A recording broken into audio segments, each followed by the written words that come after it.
Miarabantsika rehetra tonga soa atao anatin'ny fandaharana aleoresahana anao sehatra amin'ity alarobia ity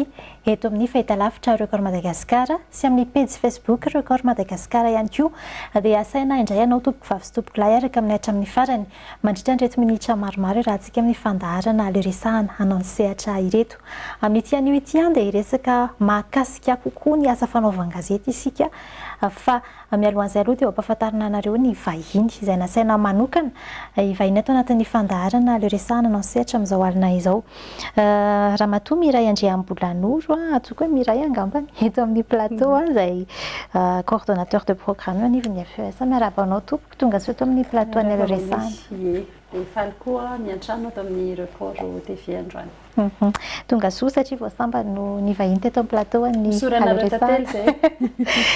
ny vahintsika manatraka ihany koa Raoto Andriamanambe izay rédacteur en chef ny gazety boky na ny magazine politika miarahaba anao tompoko miarahaba ny Mano dia miarahaba anao any tokantrano ihany koa manaraka ity fandaharana ity ho an'ny mpisehatra amin'ny asa fanaovan-gazety na ny mpanara-baovao dia efa tsy zoviana intsony Miray sy Raoto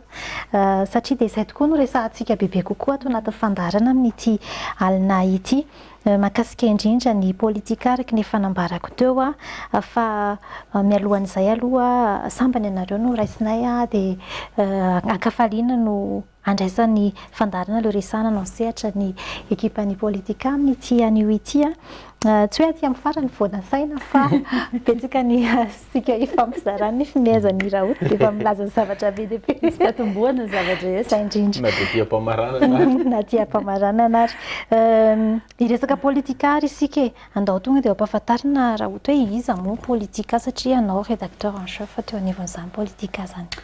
politika dia araka ny tenenao teo gazety boky amin'ny fiteny frantsay nisy fotoana nanandrana ihany tamin'ny teny malagasy izay miresaka ny politika amin'ny ankapobeny tsara fantarinao tsara fantarintsika ny tokantrano any fa ny zavatra rehetrarehetra ataontsika dia politika daholo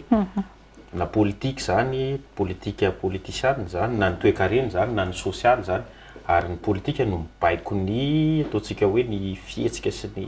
tondrozotra rehetrarehetra amin'ny fiainam-pirenena politika koa zany no atao hoe no entina mibaiko ny sehatra ny seha-piariana sy ny sisa dia gazety boky niforona tamin'ny taona 1910 foron'ny fondation Frédéric Ebert moa zany ny politika dia mivoaka isaka ny roa volana dia arak'izay teny izay miresaka lafin-javatra maro dia maro maro dia maro satria voaresaka tao daholo saika ny ankapobem-piainan'ny firenena amin'ny ankapobeny tena hoe le fiainan'ny firenena mihitsy ary efa zary nahazatra moa zao ho an'ny mpisehatra teo amin'ny asa fanaovan-gazety sy ny mpanara-baovao no hoe rehefa indrindra fa misy zavatra mahafampanjay eto amin'ny firenena dia miandry foana hoe inona no avoakan'ny politika mahakasika amin'ity tranga anankiray ity araka nambaran'ny Raoto teo i Miray hoe teo anivon'ny FES no nivoahan'ny politika avy aiza le hevitra hoe andao asiana politika ary dia nanahoana ny fomba namoahana azy tamin'izany fotoana zany ny hevitra moa matera-bary ary olona maromaro fa indrindrindra tsara maramarika hoe tena initiative ny représentant résident Marco Schneider izy io no nivoaka zany tamin'ny 2016 ary zavatra nisan'ny tena mampiavaka dia hoe rehefa misy toe-zavatra anankiray fakafakana dia tena hoe mandeha ny toerana izay zany tena nitako hoe mampiavaka amin'ny politika tena hoe investigation sur terrain ary olona izay mahafantatra ny antom-pisian'ny FES zany hoe fa miaina an'ilay valeur izay angamba nanitako hoe mampiavaka na contributeur na ny sehatra izay jerevana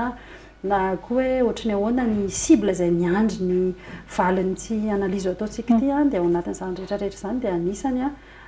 najaina tao anatin'ny processus rehetrarehetra rehefa misy toe-zavatra mahafampana araka ny tenen'ny Manu ireny sy fotoana ny nisian'ny politika zany satria 2024 efa 2024 tsika amin'izao fotoana izao i Raoto rédacteur en chef tao inona ny ataontsika hoe défi napetraka reo tamin'izany fotoana izany hoe ok re amoaka an'ity politika ity tsika inona ilay apetrakantsika hoe tena hoe ampiavaka an'izany politika zany ny fanambin'ny gazety boky politika dia fanambin'ny orinasa fanaovan-gazety rehetrarehetra mahasamihafa azy ary geza be zay hoe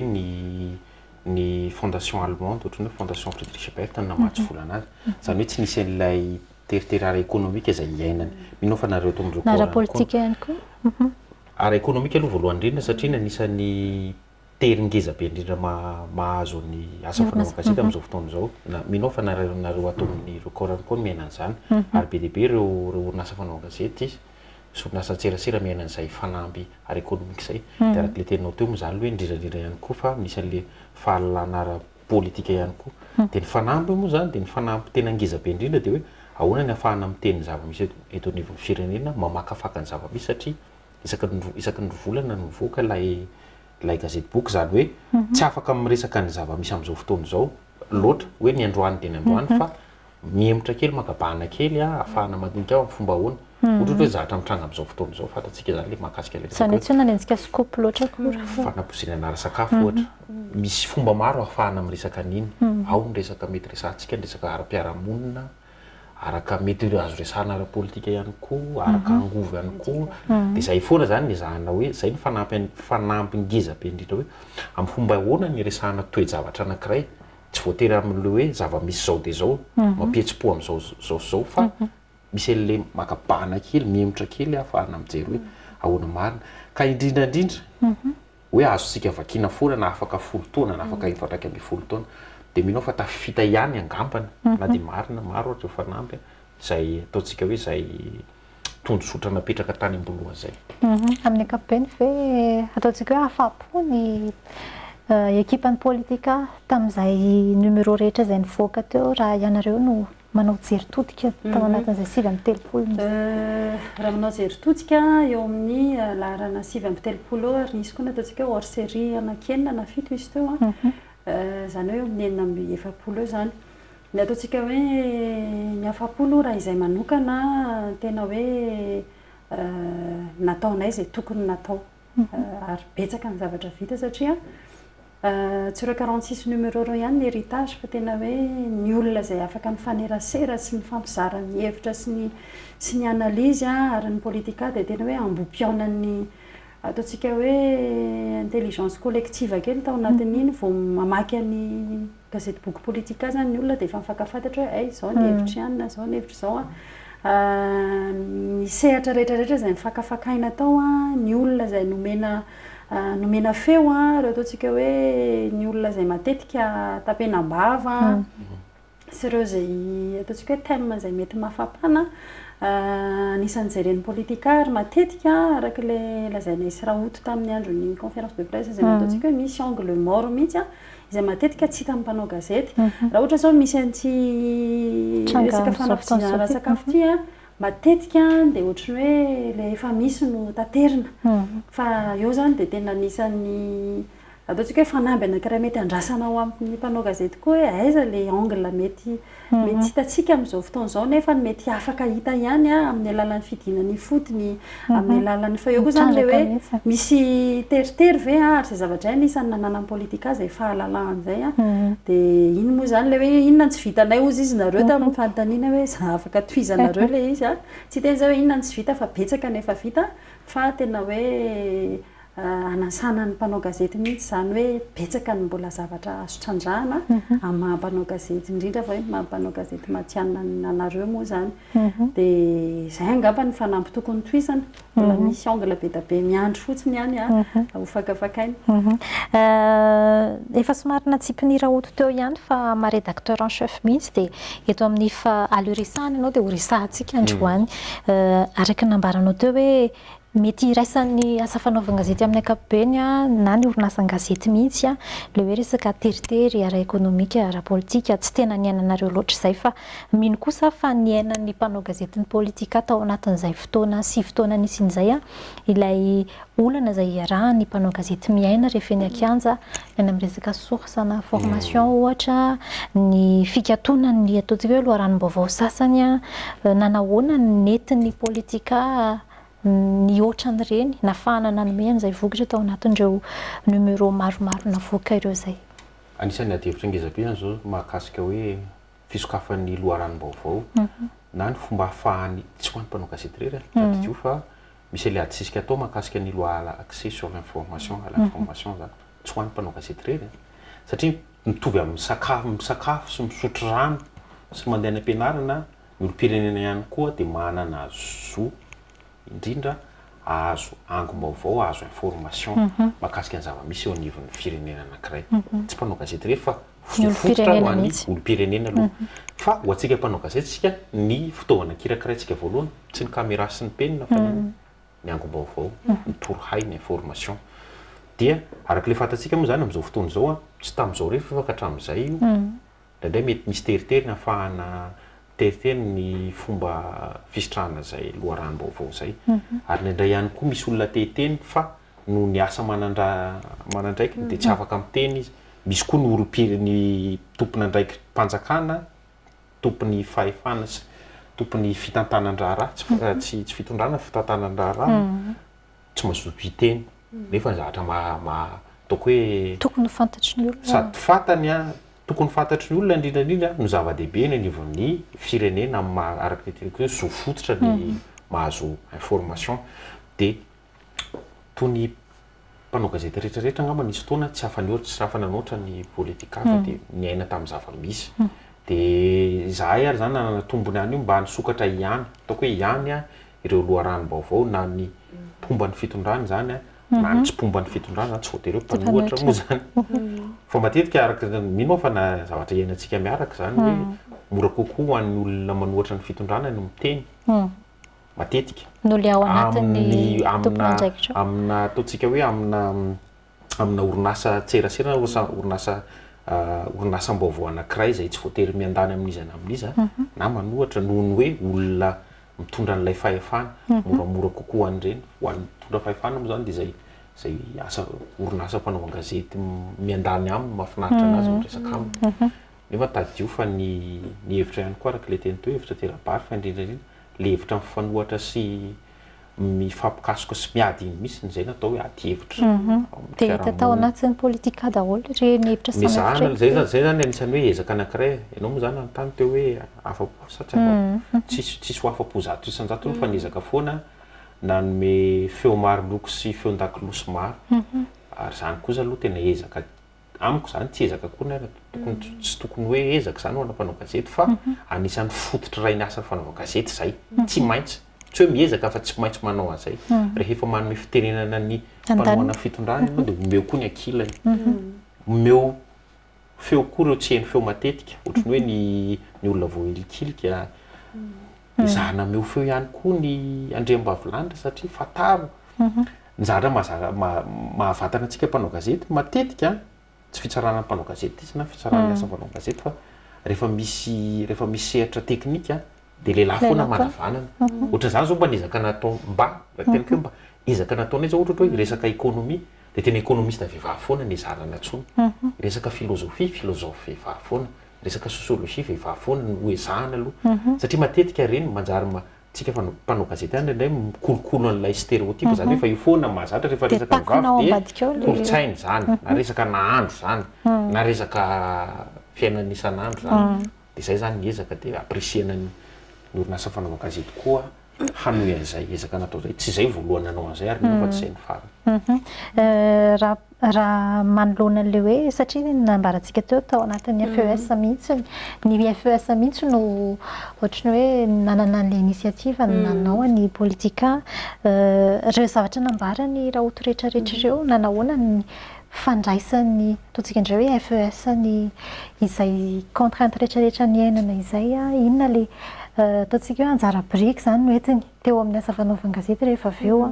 rehefa ny ainana izay rehetrarehetra izay hoe hita ao amin'ny asa fanaovan-gazety izay dia ohatry ny ahoana amin'izay ary ny tosika mety hoe napetraky ny politika ho an'izay tontolo ny asa fanaovan-gazety izay raha ny FES manokana. Angamba namafisiko ilay niteneniko teo hoe misy le fomba nitondran'ny politika ny asa fanadihadiana mihitsy no tena hitako hoe nampiavaka tsy mitovy amin'ilay ny asa fanaovan-gazety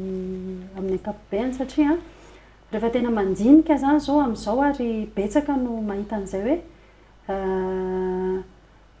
ohatrany hoe lasa voatery mitatitra ny zava-misy ny mpanao gazety tsy haiko hoe ara-potoana ve sa ara-pitaovana ve sa ara-ekônomika ve sa ara-politika ve ohatrany hoe misy limite zany any am'le investigation mihitsiny dia arak'le resaka atao hoe ny politika zao a misy fahatarana kely zany le vokatra fikaroana satria isaky ny roa volana ihany a dia izay nanita isaky hoe mifamena am'le asan'ny mpanao gazety akoatrany hoe ny fanaovan-gazety ataontsika hoe conventionnel angambany a ny fanomeny be satria misy analyse zany a tsy hitantsika ny amin'ny journalisme isan'andro hoe any amin'ny gazety mpivoaka isan'andro any amin'ny vaovao isakariva any amin'ny vaovao matinal dia hafa mihitsy iny ary zavatra tena nazahoana anisan'ny tamberina be da be a na tsy ampamaky ny mpampianatra na any amin'ny olon-tsotra ary a rehefa miresaka an'le hoe vokatra veton'ny politika zay a dia anisan'ny tena ataontsika hoe mipetraka mametraka tantara kokoa izy zany a tsy any ataontsika hoe any amin'ny lavitresaka ohatra tsy teny fotsiny ohatra hoe resaka fifidianana resaka 13 mai resaka na maromaro a dia mijery an'le ataontsika hoe fanadiadiana ny tantara lavitresaka zany ary iny mipetraka ho afaka atao hoe ho afaka sakafo izy raha ohatra teo ho an'ny mpianatra dia lasa tena hoe hotiana document tena mavesatra mihitsy ny politika ho an'ny mpikaroka ho an'ny olon-tsotra dia izay zavatra zay tena anisan'ny nazahoana tamberina satria mameno an'le angom-baovao isan'andro izay tsy ampy zany a ren'le fivoahan'ny politika isaky ny roa volan'izay dia izay ny tena nitako hoe zavatra lehibe zany a tosika lehibe a noentin'ny politika teo amin'ny asa fanaovan-gazety amin'ny ankapobeny teboka anankiray koa efa maherin'ny latsaka kely ny 10 taona ny FS ny teto Madagasikara anisan'ny vondrona anankiray meny FS tantsoroka indrindra ny mpanao gazety nisan'le hoe formation des journalistes FDJ zay nisy rehefa misy ndraindray rehefa misy voyage d'étude na sofanararoatra zay mety misy a matetika maintsy mpanao gazety foana ny FS dia indrindra manofana mpanao gazety foana anisan'ny vondrona anankiray tena nampiany FS ny asa fanaovan-gazety sy ny mpanao gazety tao koa ny maranako azy farany a le jeune reporter zao misy formation a ary tena zay mihitsiny zany le hoe reporter tena hoe manao reportage ianao fa tsy marapporter zay zany no anisany hoe tena anisany rappel ngezabe nataony tamin'ireo mpianatra maromaro ny anjery manontolo reo a dia zany rehetrarehetra zany efa anisany fanomanana an'le hoe relève daholo zany a tsy mbola nafantatra aloha zay taminareo hoe andeny FS fa efa mba misy an'ireo relève reo aloha zany dia anisany tosika ngezabe reo ary zay ny ara niasa foana koa tamin'ny ny ordre ny journaliste teto Madagasikara dia zany rehetra zany hoe tsy mifanalavitra mihitsy ny fameno foana ny politika sy ny FES sy ny tontolon'ny asa fanaovan-gazety moa zany teto Madagasikara. Tao anatin'izay 7 fotoanan'ny politika zay mety hoe inona ny fotoana tena ataontsika hoe nanamarika indrindra ny ekipan'ny politika mety ho tsara io mety ho ratsy io fa ianao ama-rédacteur en chef anao nahita azy tao anatiny tao inona tena hoe tsy ho adino ny ekipan'ny politika mihitsy kosa ity fotoana ity na hoe vanim-potoana no lalovana ohatr'izao no ny antony ohatrany ao. Rehefa tena mandinika mety misy vanim-potoana anankiroa fa ny anankiray hitako hoe tena anisan'ny tadidiko mandrakizay indrindra koa taoko faraingo sosina foana hoe mba lova azontsika apetraka ho an'ny arina le fankalazana ny ataontsika hoe fahadimapolo taonany 13 mai 13 mai 72 anisan'ny tena hitako iny hitako hoe tena namoaka laharana manokana ny politika tamin'iny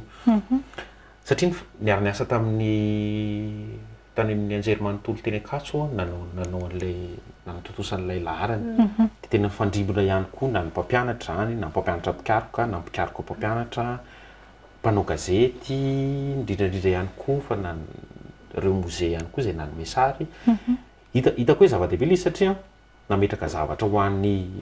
taranaka any arina dia zavatra mbola azontsika ampiasaina foana afaka ataoko hoe afaka 3 taona afaka 10 ho an'ny 10 taona manaraka ary dia tena mbola apprécier ka hoe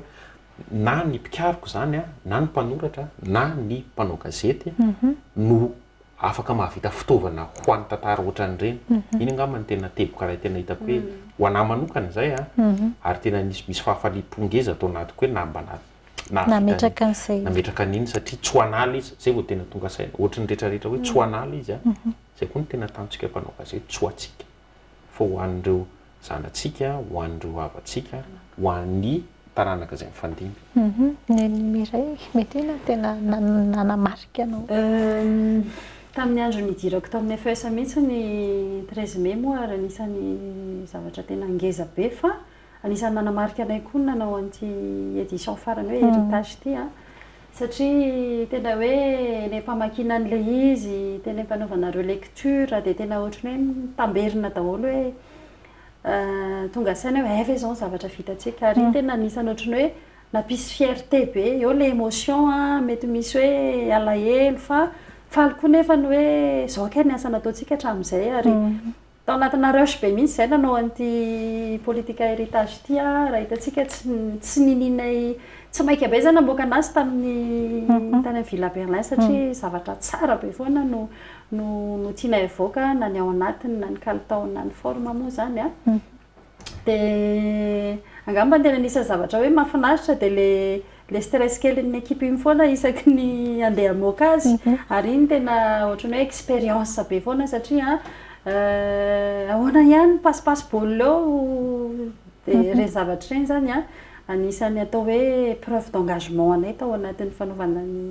ny politika sy ny ataontsika hoe solidarité an'ny équipe satria mbola tsy nisy fotoana mihitsy ny hatramin'izay angamba ny hoe nisy équipe en politika mety hoe nialan-daharana satria nanana an'le sentiment d'appartenance tao anatin'le édition dia izay zavatra izay nisany zavatra mahafinaritra be ary ho tsarora tokony hotohizana foana moa zany toe-tsaina sy ny lalan-tsaina ohatra zany amin'ny fanaovana zavatra anankiray raha hoe te hamoaka vokatra tsara.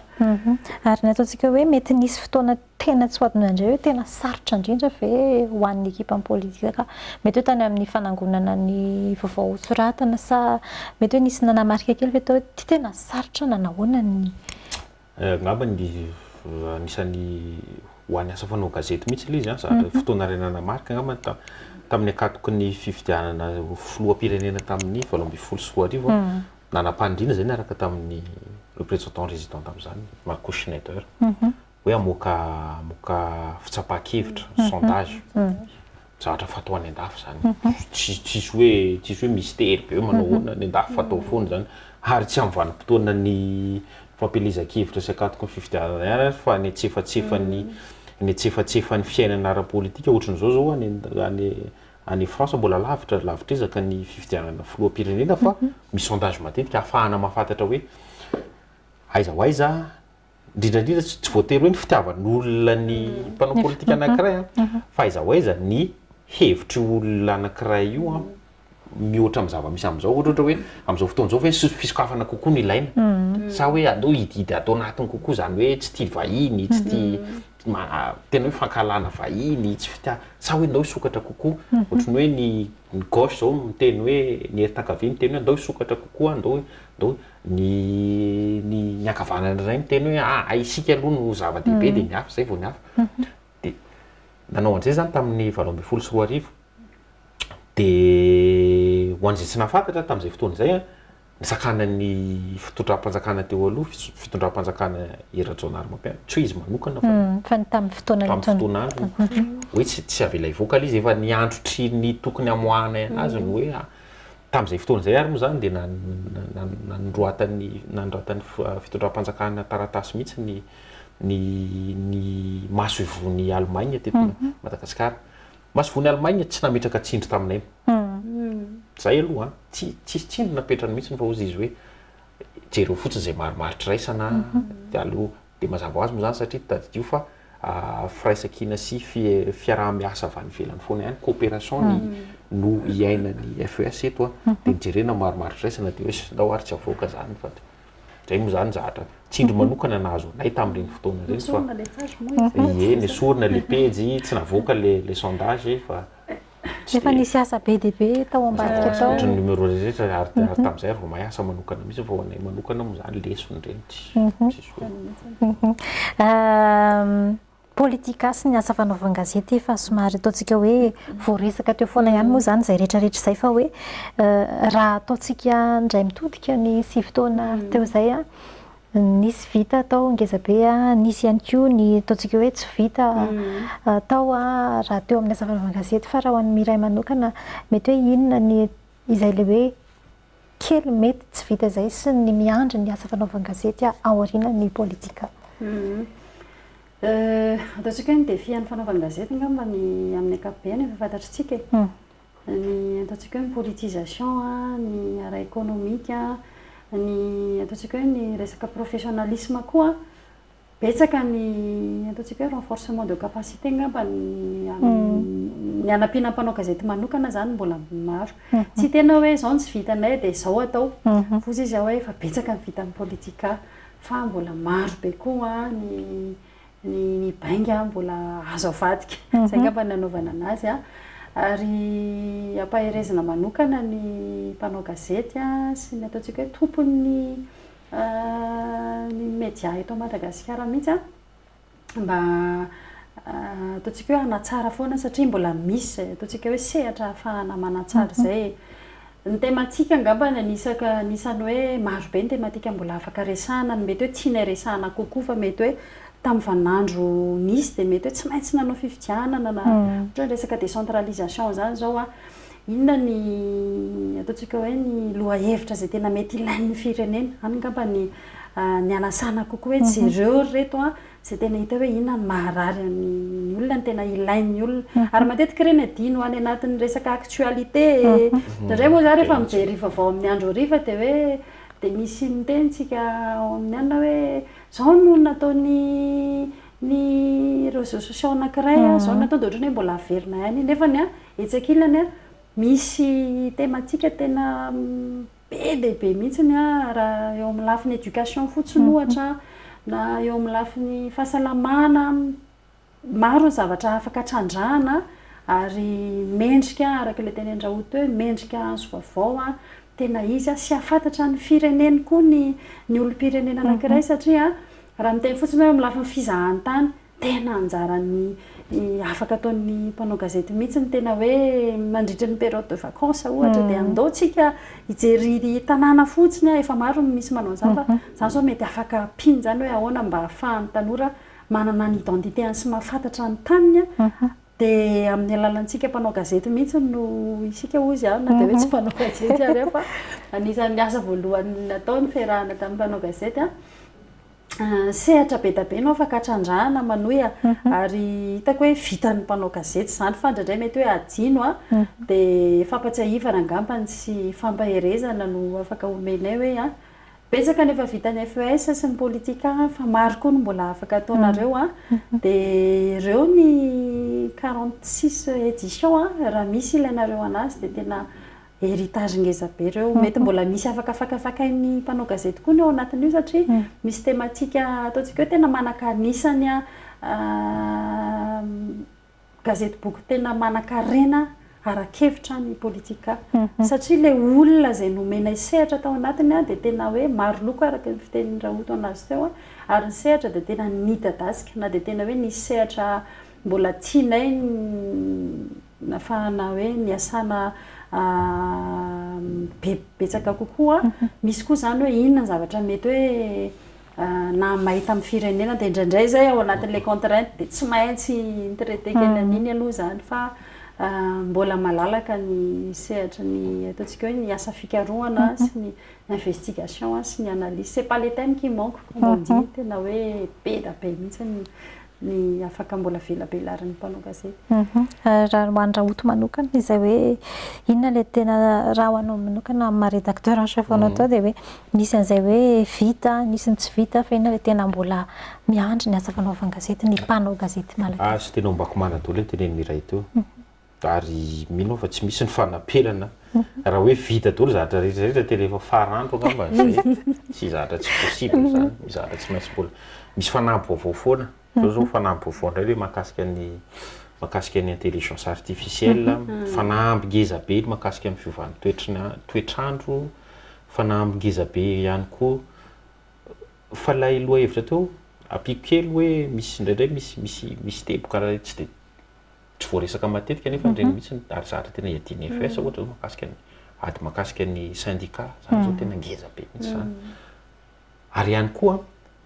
ady eo amin'ny atsisika eo sehatra ny politika tsy miresaka olombelona fa miresaka vedikevitra miresaka fehi-kevitra zay zao tena isany nametraka misy ny hoe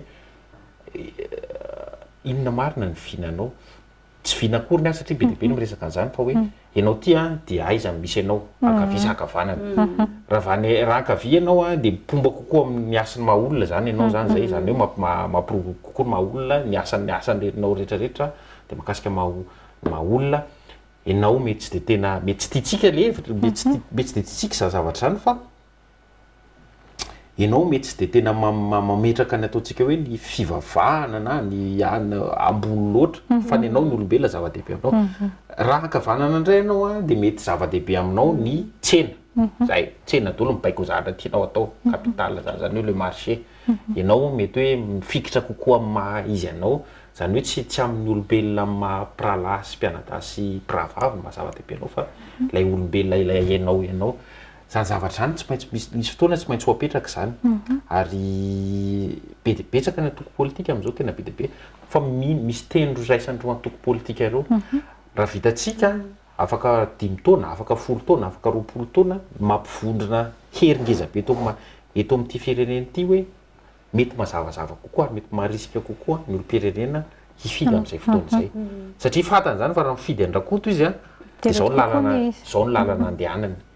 dia zay moa zany teboka anankiray tsy maintsy napetraka foana satria rehefa miresaka politika tsy omena tsina zay zava-misy satria zay ny vaovao zay rehefa miresaka politika matetika ny mpanao gazety zay tsy hanome lesony eto fa zany zava-misy dia matetika miresaka olombelona tsika miresaka n'ilay mpanao politika dia ndao indray ezahana hoe ndao ny vetikevitra sy ny fehi-kevitra indray no ezahana voizina ary satria ny fifidianana tompoko dia tsy mijanona amin'ny le mandrotsa-bato fa vao vita ny fifidianana fandrotsaham-bato dia efa miatrika fifidianana manaraka indray dia efa tsy maintsy iomanana zay rehetrarehetra zany hoe tena fitaizana tena zay mihitsy nle izy fitaizana satria rehefa tsy mandray anjara amin'ny fiainam-pirenena ianao tsy mandrotsaka vato aloha zany zay nangatana aminao voalohany zay ny farafahakeliny indrindra nefa tsy vita tsy tokony fa mila mirotsaka tsehatra koa ianao ny sehatra politika indrindra firaisamonim-pirenena sy ny sisa dia rehefa tsy mandrotsaka vato ianao a rehefa avelanao ny hafa no mifidy amin'ny toeranao a dia tsy mananjo ianao imenomenona rehefa dia zay ny iainany amin'ny ankapobeny nefa eto Madagasikara amin'izao fotoana izao sy fotoana nisian'ny politika anisan'ireo firenena izay hoe nakatona moa zany ny varavarany FES ho antsika eto Madagasikara marihana hoe firenena anankiroa aty Afrika no voakasika izy io dia isika eto Madagasikara ao anatin'izay mifarana eo koa zany ny politika nisy an'ity le héritage larana farany nahazo tombony moa zany izay satria dia nentinareo mivantana eto amin'ny plateau ity l'héritage ity andao resantsika kokoa eto mikato amin'ny miray aloha hoe raha ianao manokana misy an'ity l'héritage napetraka ity mahafehy ve ny tianareo ho apetraka sy nampitaina nyty l'héritage ity manokana sa inona le tena tiana napetraka amin'ity hoe numéro farany avoaka ity tsy numéro 39 zany hoe ny larana fa 7 farany no hafehy an'izay ataontsika hoe 6 fotoana izay fa kosa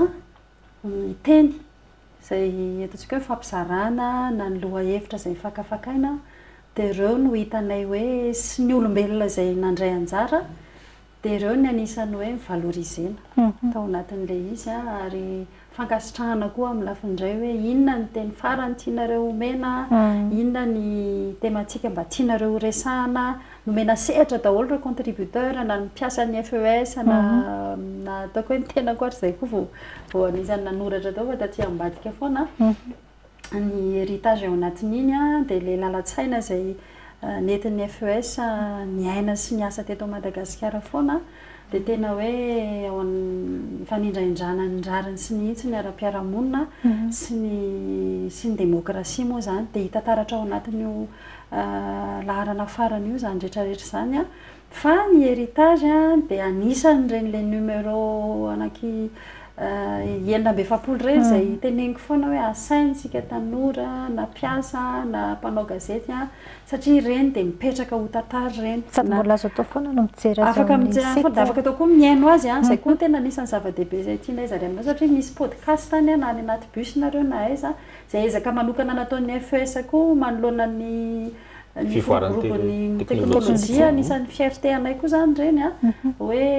miklika ianao dia miaina izy zany a nataonay zay hevitra rehetrarehetra mba ahafahany malagasy rehetrarehetra naiza naiza na dia mbola atao hoe nisan'ny défi ngeza be ary moa zany ara économique tamin'ity faran'ity zay a dia nanatota 5000 exemplaires 5,000 raha 3,000 mifanaonay a ary nataonay pejy 100 izy a raha 70 fataonay na 50 ataonay hoe satria mendrika an'izany ny malagasy zay mpanaraka anay hatramin'izay a ary mendrika an'izany koa ohatry niara-ny asa hatramin'izay a ny teny a sy ny foto-kevitra zay ao anatin'io a dia ataontsika hoe mifono afatra lehibe an'izany atao inona ny lova-tiana hiapetraka izany. Izany nataon'ny politika mihitsy ny fomba rehetra ahatongavany l'héritage any amin'ny rehetra izay tokony ahita. Ary manasa anareo sahady moa zany hamaky azy satria dia azontsika ilaina any amin'ny site internet afaka mandalo ihany koa eny amin'ny bureau-ny FES satria mbola misokatra izay aloha zao eto fa mbola tsy maniditra. Mbola misy fotoana kely ahafahana manararaotra ho an'ny rahoto izay hoe mifarana izay miaraka amin'ny FES ny politika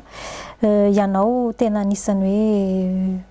atodony kotrikotrika tazy tao anatin'izay ity l'héritage navoakanareo farany ity raha fehezinao amin'ny teny fohy dia inona ny tena tianareo hoe napetraka tamin'ity le numéro farany navoaka ity. Lizy tsy hoe zany atodoha za le cerveau fa maromaro ny asa iraisana io c'est un travail collectif araka le fiteny ary asan'olona be dia be le izy ka hatrany amin'ny mpikirakira ka hatrany amin'ny imprimeur sy ny sisa iny aloha zany zay tepoko anankiray tsisy hoe teny anankiray moa zany fa io héritage tadiovany zavatra atao zay averiko foana tsy mpanome lesona mihitsy FS sy nanome lesona za tsy mpanome lesona mpanao gazety ny mpanao gazety koa tsy mpanome lesona mbola hevitra ary hoe tokony anabe hoe mpanao gazety tsy mpanabe zay ny afatra alefanao a dia zay fomba fandraisan'le olona anazy miankina amin'ny tsirairay io fa tsy hoe anao akory no anabe an'le olona zay ny afatra dia zay fomba fandraisan'ny tsirairay avy satria rehefa ny ray aman-dreny ny mpanabe rehefa tsy beaza ny ray aman-dreny ianao beazy ny arabe dia zay fa tsika kosa anjara ndraikitsika kosa no mampahafantatra amin'ny vahoaka ny zava-pisainy asa ny fanao gazety zay dia avy amin'ny fampafantarana iny no misintona zay lesona na zay fomba fihetsika tokony raisina ny olom-pirenena dia zay ny teneniko hoe misy hoe mbola teny ngeza be ary le hoe héritage hoe lova io zany dia zay ampiasainao an'le lova ny sasany rehefa mena lova dia mahavita manangana villa 5 étage sasany roa taona dia lasa mahantra tsy zarizary tsy fôtin'le nanome lova io nametraka an'le lova fandraisana ao anaty dia zay ny teneniko hoe tsy ho rery tsy ho numéro politika io fa ny rehetrarehetra nataonay FS ka hatramin'izay dia mino fa mety mahita an'izay atao hoe rary ny sisiny ara-sosialy zay ny sotoavina napetraka ny FS ka hatramin'izay dia zay anisany hoe lova anankiray ataoko faraiky sosina le hoe lova anankiray ngeza be satria zany sotoavina zany tsy tokony ny hafa ary mapetraka antsika zay fa tokony hainantsika isan'andro zay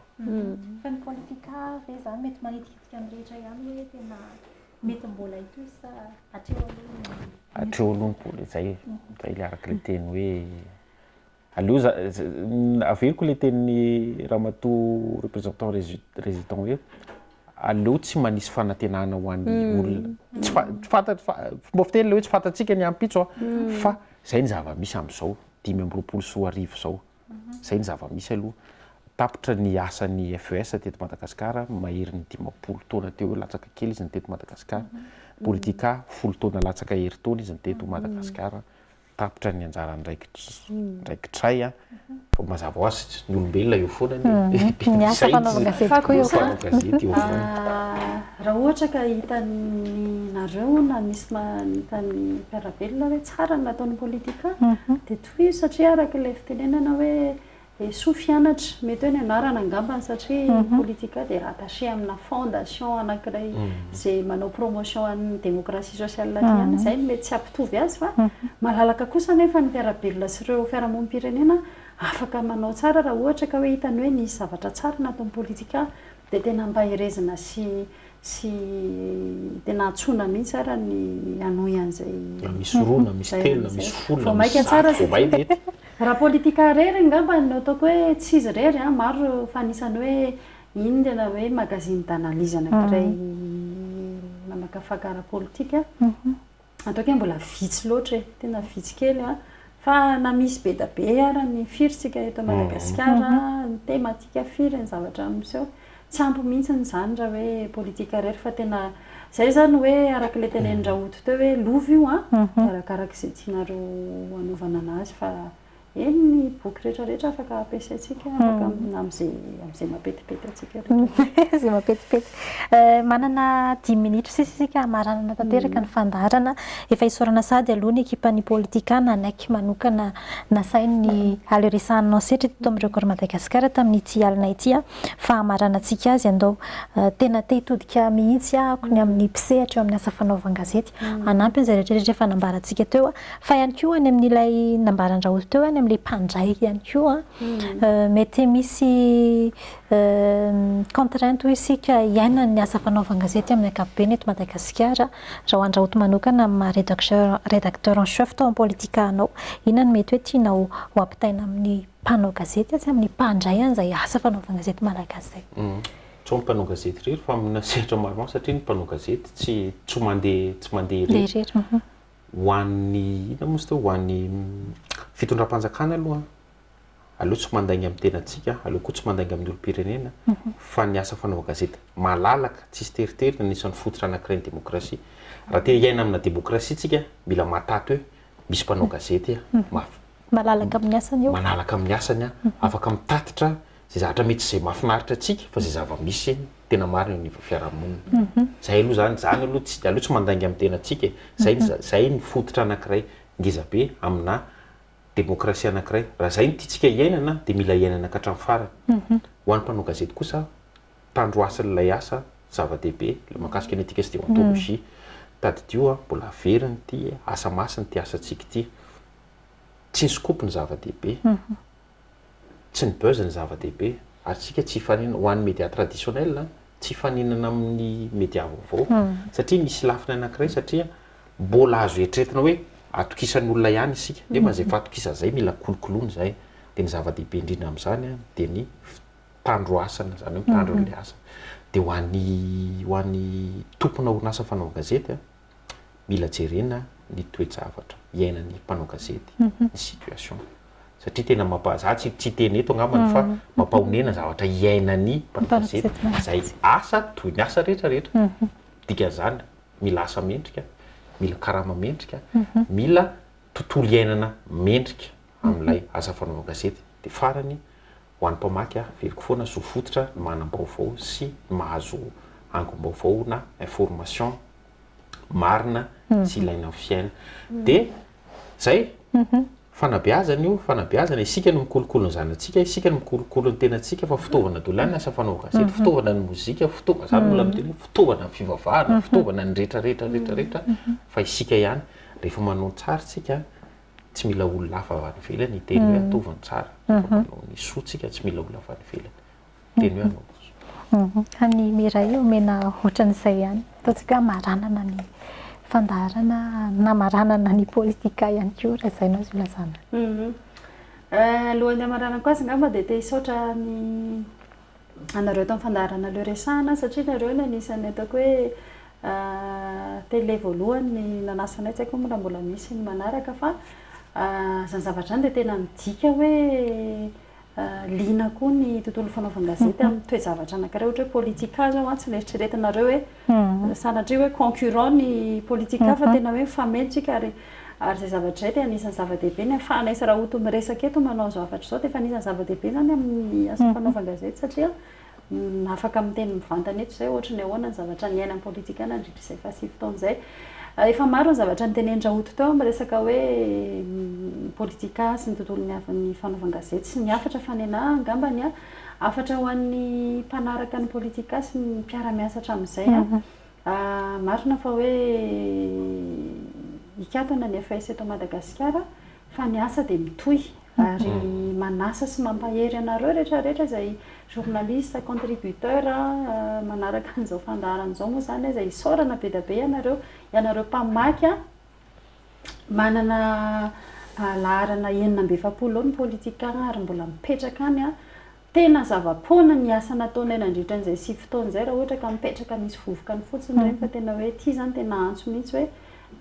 mbola any reo laharana afaka ampiasain'ireo ary mipetraka foana satria ataontsika hoe anisany misy thématique intemporelle mihitsy ao anatiny any raha miresaka an'izany hoe resaka fahaleovan-tena, resaka fahadimampolo taona ny 13 mai teto Madagasikara, ny fifidianana ary any amin'ny-pejy voalohany ka hatramin'ny tsy haiko fahadimy ka hatramin'ny fahavalo angambany any dia miretracé ohatra ny histoiran'i Madagasikara teto fotsiny be da be ny ankizy any am-pianarana mety tsy mahalala an'izany ary isan'ny zavatra izany tena anisany hoe zavatra anisany tsara be ao anatin'io héritage io dia ny ataontsika hoe information manampy amin'ny fanabeazana ohatra izany satria ny fanabeazana ny anisany tena fototra sady fitaovana tsara indrindra ozy Nelson Mandela zay raha anova betsaka ny zavatra tokony hovaina ary ny politika zany dia fitaovana anankiray mipetraka foana iny mandraka zay ahafahantsika manatsara ny sy izay mety hoe fomba fijery fomba fanao sy ny ahitana koa ny information zay tena marina amin'ireo sehatra marobe izay ny asany ary ataontsika hoe olombelona be da be ary anisany vola be da be anisany tena nahazo partenariat koa tsiny zany FES zany ary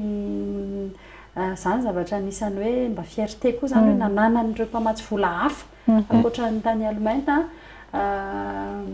fahatokisana izahay namokatra an'ireo ary dia io ny vokatra io ny héritage dia ampiasao reto ampiasao satria io ny atsika eto Madagasikara aloha zany fa ny any ivelany ary alaina moa zany ko ny eto amintsika indray ve ary manentana foana antsika mpanao gazety hoe raha hitanareo fa nisy zavatra tsara nataonay moa zany dia averiko indray hoe toizo zay mety raha tsy mety kosa dia reniny ankasitrana anareo tompoko nanaiky vahiny teto fandaharana satry foana ifampizara fa voafetrany koa ny fotoana raha antsika tao anaty fandaharana ilay resana anao sehatra dia ankasitrana anareo tany atokantrano ihany koa nanaraka an'izao fandaharana izao na tamin'ny fahitalavitra na tamin'ny pejy Facebook Record Madagasikara dia mametraka ny veloma mandrapitafy indray zay amin'ny manaraka indray aloha hevitra hafa indray no hoentina ifampizarana tao anaty fandaharana veloma tompoko.